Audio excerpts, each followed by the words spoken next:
ABP Ganga, खबर आपकी, जुबान आपकी। नमस्कार, स्वागत है आपका एबीपी गंगा पर। आप देख रहे हैं उत्तराखंड प्राइम, आपके साथ मैं हूं लवी गुंबर। आइए खबरों के सफर का आगाज करेंगे और इस वक्त की बड़ी और अहम खबरों के साथ खबर के सफर की शुरुआत तो देहरादून से बड़ी खबर जहां जारी है त्रिवेंद्र कैबिनेट की बैठक। इस वक्त की बड़ी खबर, सीएम आवास पर चल रही है बैठक, तो कैबिनेट बैठक जारी। स्कूलों को खोलने पर आज आ सकता है अहम फैसला, इस वक्त की बड़ी खबर। त्रिवेंद्र कैबिनेट की बैठक जारी, सीएम आवास पर जारी है कैबिनेट मीटिंग, इस वक्त की बड़ी खबर। तो मदन कौशिक समेत तमाम बड़े नेता बैठक में शामिल, तो कैबिनेट बैठक चल रही है और बड़े फैसले लिए जा सकते हैं। रवि केंतुरा हमारे सहयोगी देहरादून से फोन लाइन से जुड़ चुके हैं। रवि, आपसे जानना चाहेंगे स्कूलों को खोलने पर फैसला आ सकता है और कौन कौन से बड़े और अहम प्रस्ताव हैं जिस पर कैबिनेट बैठक में मंथन चल रहा है? देखिए, सबसे महत्वपूर्ण तो है कि स्कूलों को खोला जाना है और संभवतः 1 फरवरी से 6वीं से 12वीं की सभी क्लासेस शुरू कर दी जाएंगी और इसी को लेकर अभी तो भी कैबिनेट बैठक चल रही है और इस पर एक बड़ा फैसला आज हो सकता है। इसके अलावा अगर बात करें तो महाकुंभ को लेकर जिस तरीके से एसओपी जारी करनी है और क्या गाइडलाइंस होंगी श्रद्धालुओं के लिए, ये एक बहुत महत्वपूर्ण फैसला आज होगा। और इसके साथ ही तमाम फैसले हैं जो कि कैबिनेट में आज रखे गए हैं और अभी मुख्यमंत्री आवास में कैबिनेट की बैठक चल रही है और कुछ ही देर बाद जो शासकीय प्रवक्ता है मदन कौशिक की ब्रीफिंग करेंगे और जितने भी तमाम मुद्दों पर आज जो मोहर लगेगी उसके बारे में जो डिटेल जानकारी है वो कुछ देर बाद प्राप्त हो सकेगी। जी बिल्कुल रवि, बहुत बहुत शुक्रिया आपका इस तमाम जानकारी के लिए। आप नजर बनाकर रखें, आगे भी आपसे अपडेट्स लेते रहेंगे। फिलहाल बहुत शुक्रिया आपका इस जानकारी के लिए। चलिए, तो कैबिनेट बैठक पर हमारी नजर बनी रहेगी। फिलहाल खबरों में बढ़ेंगे आगे। उत्तराखंड में आम आदमी पार्टी ने अपनी चुनावी तैयारियां तेज कर दी हैं। आम आदमी पार्टी उत्तराखंड में 1 फरवरी से सदस्यता अभियान की शुरुआत करने जा रही है। दिल्ली के उप मुख्यमंत्री मनीष सिसोदिया सदस्यता अभियान की शुरुआत करेंगे। यह अभियान प्रदेश के सभी 70 विधानसभाओं में शुरू होगा। 1 फरवरी को देहरादून से वीडियो वैन को हरी झंडी दिखाकर रवाना किया जाएगा। वीडियो वैन के जरिए आम आदमी पार्टी विकास का मॉडल पेश करेगी। आम आदमी पार्टी 45 दिन तक 6,500 जनसभाएं करेगी, जबकि 1 लाख नए सदस्य बनाने का लक्ष्य रखा गया है और 10 लाख लोगों तक पहुंचने की तैयारी है पार्टी। हम वीडियो वैन्स के साथ उत्तराखंड के गांवों में, शहरों में जाएंगे और वहां पर छोटी छोटी जनसभाएं करेंगे। हमारा टारगेट है कि लगभग 6,500 जनसभाएं हम अगले 45 दिनों में करने वाले हैं और साथ ही साथ हमारा लक्ष्य है कि 1 लाख सक्रिय सदस्य हम पूरे उत्तराखंड में बनाएं। और साथ ही साथ जो पूरा कैंपेन है, इसके बाद हम घर घर भी जाएंगे, पैम्फलेट भी देंगे लोगों को और एक जो उसका स्टिकर है वो भी दे रहे हैं लोगों को। हमारा ये टारगेट है कि लगभग 10 लाख घरों को हम इस जो कैंपेन है उसके माध्यम से लोगों तक पहुंचे और लोगों तक आम आदमी पार्टी का विजन और आम आदमी पार्टी की जो समझ है उत्तराखंड को लेकर वो लोगों के बीच में ले जाएंगे। वहीं हरिद्वार में जिला पंचायत की मीटिंग के दौरान खूब हंगामा हुआ। बात इस कदर बढ़ गई कि मीटिंग में मौजूद नेता अपनी कुर्सी से उठ गए और धक्का मुक्की करने लगे। देखिए रिपोर्ट।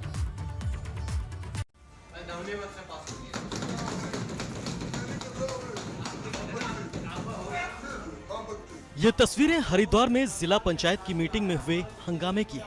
जिला पंचायत उपाध्यक्ष राव आफाक और खड़ंजा कुतुबपुर सीट से बसपा जिला पंचायत सदस्य के बीच तू मैं हो गई।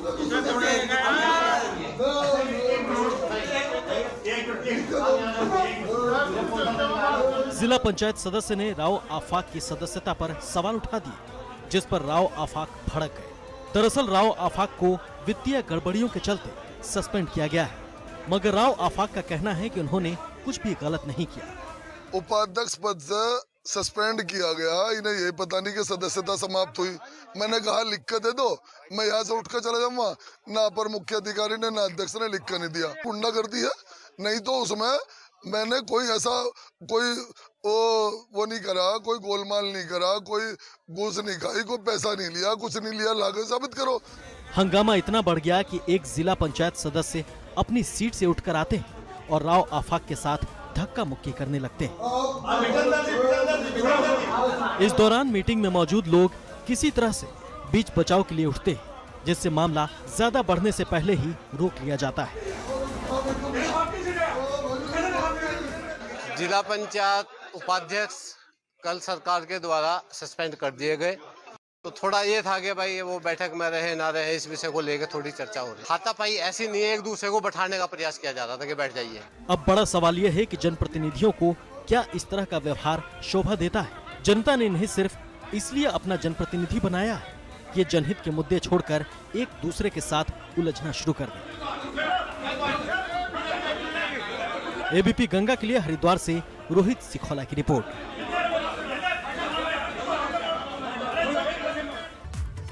देखा आपने जिला पंचायत की मीटिंग में जमकर हुआ हंगामा। उधर दिल्ली में हुए ब्लास्ट के बाद देश के कई राज्यों में हाई अलर्ट है। उत्तराखंड में भी हाई अलर्ट जारी कर दिया गया है।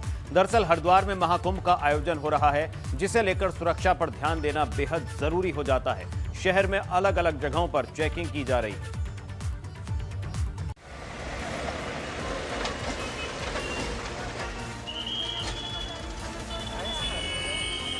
धर्म नगरी हरिद्वार में पुलिस चप्पे चप्पे पर तैनात है। चेकिंग चल रही, संदिग्धों पर नजर रखी जा रही।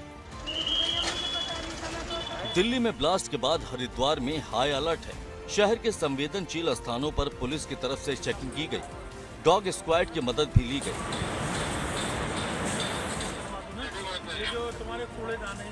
वाहनों को रोककर चेकिंग की जा रही। किसी संदिग्ध पर शक होने पर उससे पूछताछ भी हो रही। दिल्ली में ब्लास्ट के बाद पूरे उत्तराखंड में हाई अलर्ट जारी कर दिया गया है। इस वक्त में हरिद्वार में मौजूद हूं और यहाँ पर हर चौराहे पर पुलिस बल तैनात है। मेरे इस साइड आप देख सकते हैं कि जो पुलिस फोर्स है वो लगातार सघन चेकिंग अभियान चला रही है और कह सकते हैं कि जो भीड़भाड़ वाले इलाके हैं जहाँ पर ज़्यादा लोगों की आवाजाही हो रही है, वहाँ पर खास तौर पर जो पुलिस फोर्स है उसको तैनात किया गया है। कल रात ही SSP हरिद्वार ने यह अलर्ट जारी कर दिया था कि जो बॉर्डर एरियाज है वहाँ पर चेकिंग अभियान चलाए और अगले महीने से कुंभ की भी शुरुआत होने जा रही है। तो इस लिहाज से कह सकते हैं कि ये एक संवेदनशील क्षेत्र भी है। इसी को मद्देनजर करते हुए पुलिस ने पहले से ही अलर्ट जारी कर दिया था कि हरिद्वार के सभी जिलों, सभी जो यहाँ एरियाज है वहाँ पर पुलिस फोर्स तैनात रहे और जो ऐसे एरिया है जैसे रेलवे स्टेशन है, बस स्टैंड है और जहाँ लोग या आवाजाही होगी वहाँ पर सघन चेकिंग अभियान चला जाए। शहर के संवेदनशील स्थानों पर चौकसी बढ़ा दी गई। हर की पैड़ी रेलवे स्टेशन, बस स्टैंड समेत दूसरे अहम स्थानों पर पुलिसकर्मी तैनात हैं। SSP साहब के निर्देशानुसार जो अभी सघन चेकिंग अभियान चला जा रहा है, चंडी चौक पे, शंकराचार्य चौक पे, हरिद्वार में जितने भी जो हैं, जैसे जहाँ पे ट्रैफिक ज़्यादा, भीड़ भाड़ ज़्यादा है, वहाँ पे सघन चेकिंग अभियान चला जा रहा है ट्रैफिक पुलिस के द्वारा। जो संदिग्ध है उन्हें भी रोक रहे हैं और पूरा चेकिंग अभियान चलाया जा रहा है और प्रत्येक उस पर कड़ी निगरानी रखी जा रही है। हरिद्वार में महाकुंभ का आयोजन हो रहा है, जिस वजह से सुरक्षा व्यवस्था पुख्ता करना और जरूरी हो जाता है। पुलिस के साथ खुफिया एजेंसियां भी अलर्ट पर हैं। एबीपी गंगा के लिए हरिद्वार से पंकज राणा के साथ ब्यूरो रिपोर्ट। दिल्ली में हुए ब्लास्ट को लेकर उत्तराखंड में भी अलर्ट। और चलिए अब नजर डालते हैं कुंभ की खबरों पर।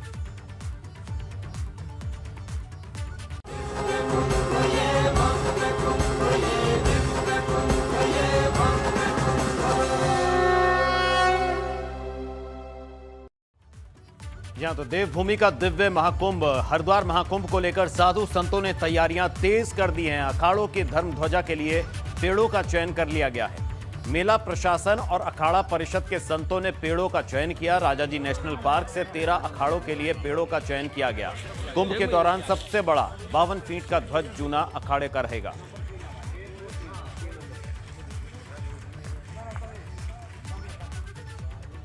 हमारी परंपरा है, जब मेला लगता है कहीं भी, 4 जगह लगता है, तो धर्म ध्वजा का मतलब ये है कि सभी अखाड़ों की अपनी अपनी परंपराएं अलग अलग हैं। किसी की 52 हाथ की होती है, किसी उससे छोटी होती है। जहाँ संन्यास परंपरा की बात है वहाँ पे 52 हाथ, जो कि 52 मढ़िया है, इसलिए 52 हाथ हमें चाहिए।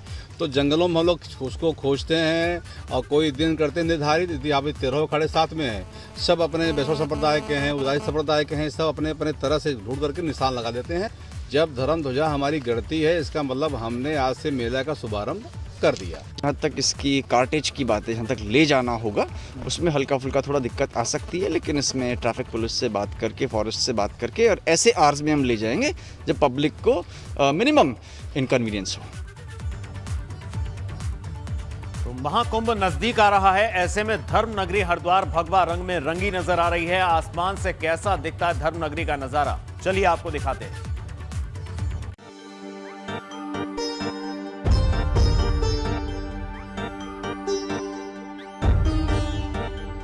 धर्म नगरी हरिद्वार में ये रौनक महाकुंभ को लेकर है। सबसे पहले आप हर की पौड़ी का नजारा देखिए।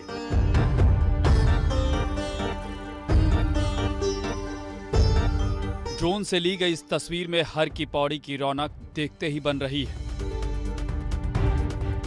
मां गंगा का पवित्र जल और उसमें गिरती रोशनी हर की पौड़ी की रौनक को और बढ़ा रही है। सर्दी का मौसम है, इसलिए मां गंगा का जल एकदम साफ नजर आ रहा है। जल इतना साफ है कि लग रहा है मानो कांच को देख रहे हों। गंगा के घाट के बीच बाबा भोलेनाथ की ये भव्य मूर्ति धर्मनगरी की शोभा बढ़ा रही है। कुंभ है, इसलिए भोलेनाथ भी भक्तों को आशीर्वाद दे रहे हैं। हर की पौड़ी के पास के पुलों को भगवा रंग में रंगा गया है, जिससे धर्मनगरी की शोभा और बढ़ गई है। पुलों की ग्रिल से लेकर गंगा के घाटों तक पर भगवा रंग से पेंट किया गया है, जिससे धर्मनगरी की शोभा में 4 चांद लग गया है। कुंभ को देखते हुए शहर में जहां जहां सुंदर चित्रकारी की गई है, वहीं इसके जरिए हिंदू धर्म के बारे में भी बताया गया है। कुंभ से पहले ही हरिद्वार में कई फ्लाईओवर भी शुरू हो गए हैं। आसमान से देखने पर ये फ्लाईओवर भी धर्मनगरी की खूबसूरती में 4 चांद लगा रहे हैं।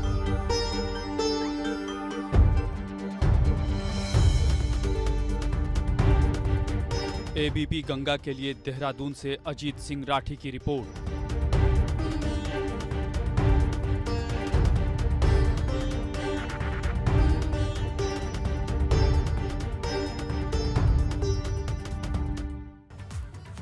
देखा आपने धार्मिक नगरी हरिद्वार का आसमान से एक बेहद अद्भुत नजारा। हरिद्वार महाकुंभ को लेकर लक्सर प्रशासन ने भी अब कमर कस ली है। एसडीएम ने यूपी से लगती प्रदेश की तमाम सीमाओं का निरीक्षण किया। एसडीएम बालावाली और खानपुर से लगी यूपी की सीमा पर जाकर निरीक्षण उन्होंने किया। एसडीएम का कहना है कि कुंभ बहुत बड़ा आयोजन है, इसलिए लक्सर में कुंभ को लेकर इंतजाम किए जा रहे हैं। साथ ही सुरक्षा के लिहाज से दूसरे राज्यों से आने वाले वाहनों की चेकिंग को लेकर भी योजना बना ली गई है।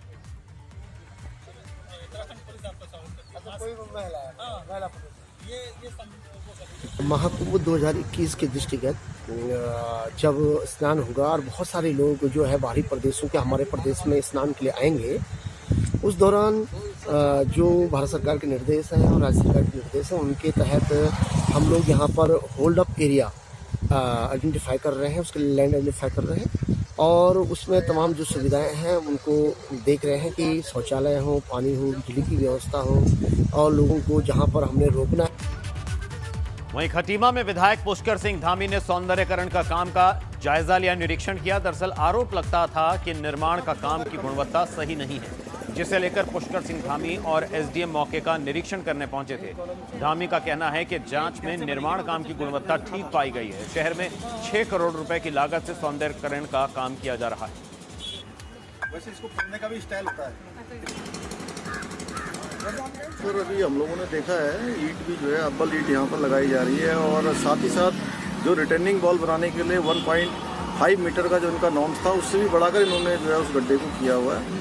और हमने कहा है कि गुणवत्ता से किसी प्रकार का कोई समझौता नहीं किया जाएगा। जितनी भी यहाँ सड़कें बन रही हैं, जितने सौंदर्यीकरण का काम चल रहा है आसपास, मैंने सभी लोगों को कह रखा है कि कहीं पर भी कोई शिकायत आती है तो उसको काम को तत्काल बंद करवा दिया जाए। वहीं डीएम रंजना राजगुरु ने काशीपुर के सरकारी अस्पताल और तहसील का निरीक्षण किया। इस दौरान उन्होंने दोनों ही जगह पर काफी खामियां नजर आईं। खामियों को देखकर डीएम नाराज दिखे। अस्पताल में फैली गंदगी को लेकर डीएम ने सफाई व्यवस्था दुरुस्त करने के निर्देश दिए। ड्यूटी से नदारद रहने वाले कर्मचारियों का 1 दिन का वेतन काटने के निर्देश भी दिए गए।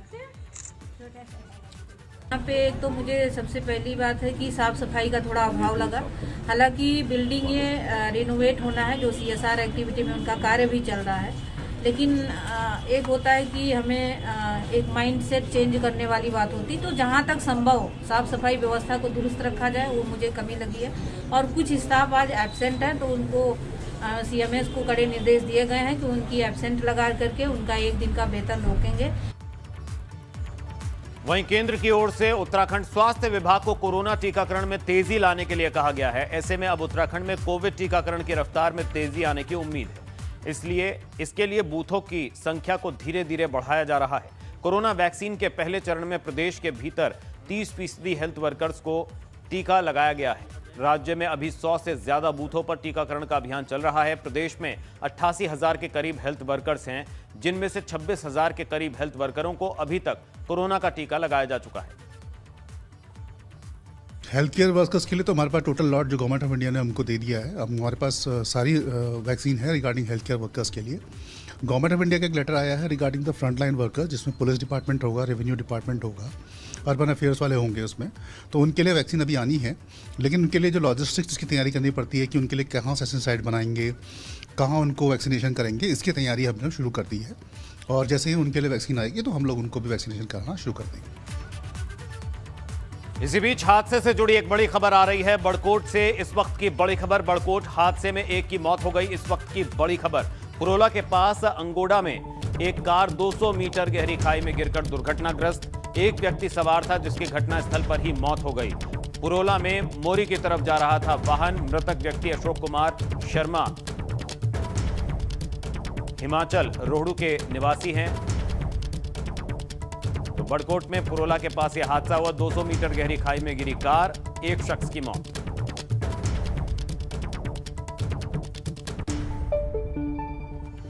वहीं उत्तराखंड में पुलिस में अब मार्च महीने में बड़े स्तर पर ट्रांसफर होने जा रहे हैं। मार्च महीने के पहले हफ्ते में पुलिस विभाग में ट्रांसफर होने शुरू होंगे, जिसमें सबसे बड़ी चुनौती अब पहाड़ मैदान स्थित दारोगा रैंक पर बनी है। दरअसल गढ़वाल मंडल के 7 जिलों में से देहरादून और हरिद्वार जिले में 150 से ज्यादा दारोगा हैं, जिन्हें मैदानी जिलों में 8 साल से ज्यादा का समय हो चुका है। लेकिन इसके साथ ही दूसरे 5 जिलों में महज 40 ही दारोगा हैं जिन्हें मैदान में तैनाती मिलनी है, जिसे देखते हुए अब पहले चरण में उन्हीं दारोगाओं का नंबर पहाड़ में चढ़ने के लिए आएगा जिन्होंने मैदान में सबसे ज्यादा कम समय बिताया है।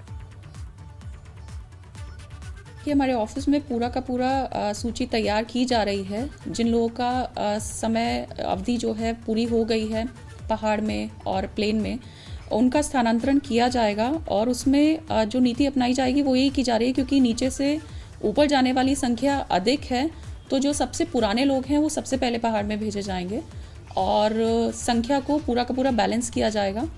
और बहुत जल्द आप लोगों के सामने ट्रांसफर लिस्ट होगी।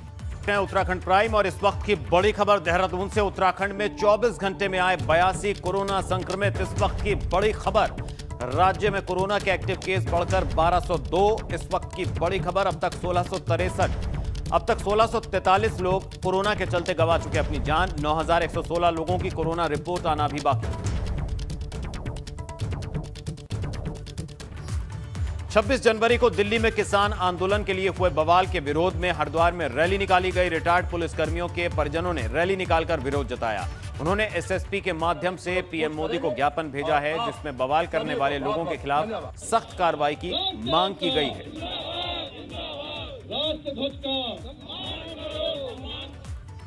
वहीं रुद्रपुर में एक महिला ने फांसी लगाकर जान दे दी। घटना पहाड़गंज इलाके की बताई जा रही है। पुलिस ने महिला का शव को कब्जे में ले लिया है और पुलिस को सुसाइड नोट नहीं मिला है, जिससे खुदकुशी की वजह अभी साफ नहीं हो पाई है।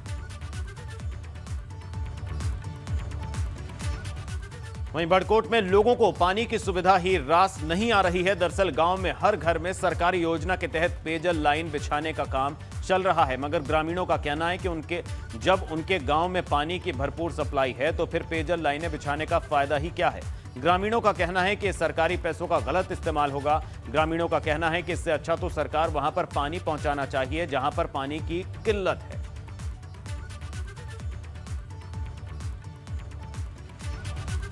बागेश्वर जिले की ईशा धामी ने राष्ट्रीय कला उत्सव में कमाल करके दिखाया। ईशा ने एकल गायन में प्रदेश को पहला स्थान दिलाया है। विजेता के रूप में उन्हें शिक्षा मंत्रालय की ओर से 25,000 की धनराशि, प्रशस्ति पत्र और शील्ड दी जाएगी। सीमित संसाधनों के बावजूद ईशा की कड़ी मेहनत के दम पर गायन के क्षेत्र में इस कामयाबी को उन्होंने हासिल किया है।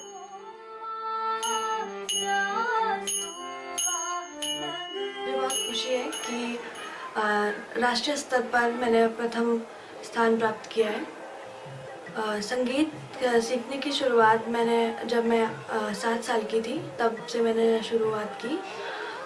मेरे साथ में मेरे गुरुजनों ने भी मुझे इसमें सपोर्ट किया है। उन्होंने मुझे बताया और मेरे माता पिता ने मुझे बताया कि तुम इसमें अपना अच्छा भविष्य बना सकती हो। अगर सब कुछ ठीक ठाक रहा तो जल्द ही विश्व प्रसिद्ध यमुनोत्री धाम की तस्वीर अब बदली सी नजर आएगी। दरअसल केंद्र सरकार के प्रसादम योजना के तहत यमुनोत्री धाम और आसपास के एरिया को नई सूरत देने की योजना बनाई जा रही है, जिसमें करीब 34 करोड़ की लागत से जरूरी काम किए जाएंगे। ये काम 3 चरणों में होंगे। इस दौरान मंदिर के पास रजिस्ट्रेशन काउंटर, पुजारी स्थल समेत कई अहम काम होने हैं। भारत पाक 1971 युद्ध के 50 साल पूरे होने पर स्वर्णिम विजय वर्ष के रूप में मनाया जा रहा है। इसे लेकर उत्तरकाशी में कार्यक्रम आयोजित हुआ। शहीद गार्ड्स मैन सुंदर सिंह परिजनों ने विजय मशाल को पुष्पांजलि दी। इस दौरान देश के लिए शहीद हुए वीर सपूतों को याद कर नमन किया गया।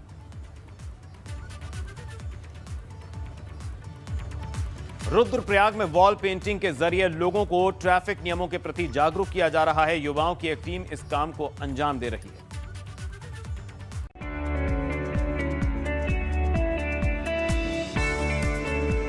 सड़क किनारे बनी सुरक्षा दीवारों पर यह पेंटिंग लोगों को जागरूक करने के लिए बनाई जा रही है।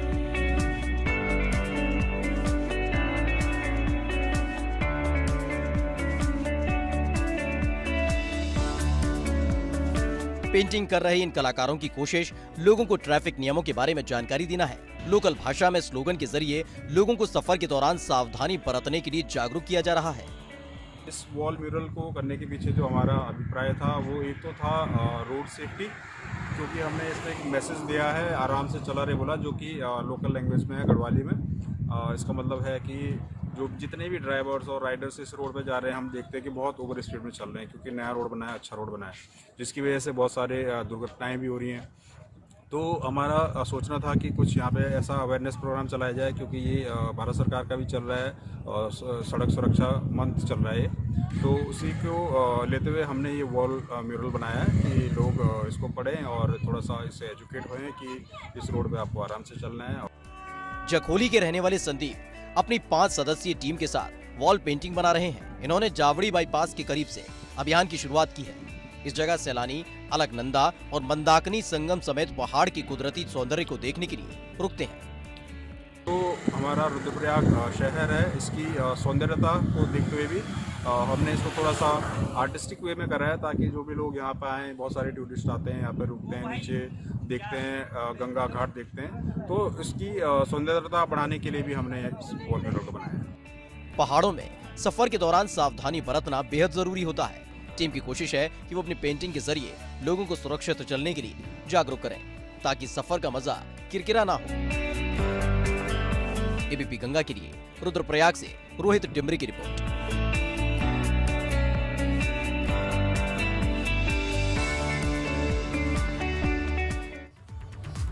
और इसी के साथ उत्तराखंड प्राइम में अभी बस इतना है।